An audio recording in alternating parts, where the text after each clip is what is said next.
Salut à tous et bienvenue pour ce nouvel épisode du podcast Failure Faculty numéro 47. La Saint-Valentin est passée depuis un petit moment, mais les concepts d'amour et d'amitié représentent un partage continu qui ne s'arrête pas à un jour dans l'année. Parlons-en. L'amour et l'amitié sont assez proches. Il n'y aurait, selon les définitions, quasi que le désir sexuel qui les sépare.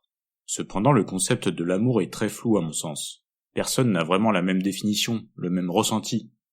À partir du moment où on utilise le même mot pour dire « j'aime ma partenaire, mon homme, ma femme, mon enfant, mon ami, j'aime les pâtes, j'aime le sport », il y a de quoi se douter que les nuances subtiles de ces émotions sont loin d'être bien représentées.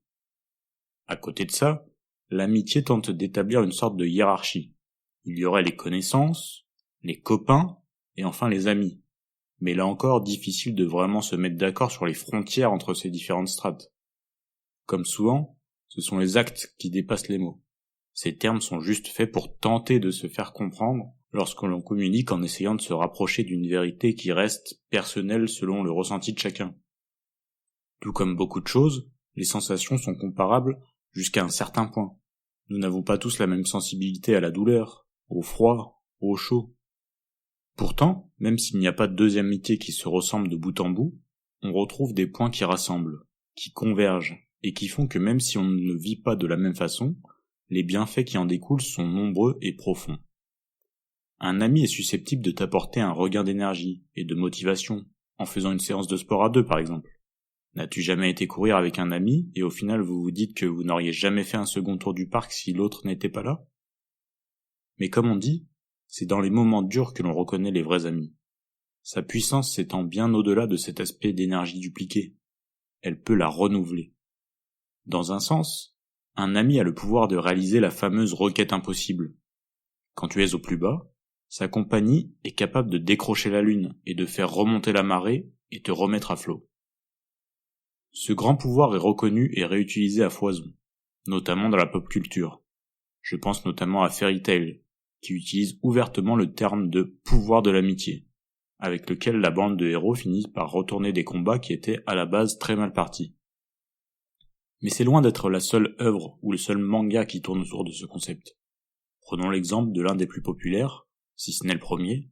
Je parle bien entendu de Dragon Ball. On peut y retrouver des moments où les personnages voient leur puissance décuplée, si quelqu'un touche à leurs proches ou à leurs amis. Mais je pense à un exemple plus parlant. À l'attaque la plus puissante, enfin du moins à un moment, vu que le concept du manga c'est d'aller toujours vers plus de puissance. Mais à un moment, Sangoku utilise une attaque surpuissante nommée Genki-dama. La particularité de cette dernière est qu'elle récolte l'énergie de personnes tierces. Ses amis partagent leurs forces et permettent de former une boule d'énergie bien plus puissante pour outrepasser les difficultés infranchissables tout seul. Un des grands avantages de l'amitié, c'est que les prérequis, contrairement à ce que l'on pourrait penser, sont faibles. Certes, il faut tout de même se retrouver dans un minimum de valeurs, mais le milieu duquel tu viens, ton sexe, tes croyances ou autres ne sont pas déterminantes. Tel François Cluzet et Omar Sy dans Intouchables, les liens peuvent se former au-delà de ces à côté. Il y a quand même un concept qu'il faut bien comprendre. Cette notion de partage d'énergie peut être un peu comparée au fait de déléguer.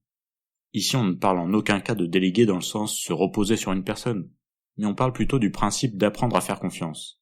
Savoir que tout ne repose pas sur nos épaules et que le travail d'équipe prime sur les prestations individualistes.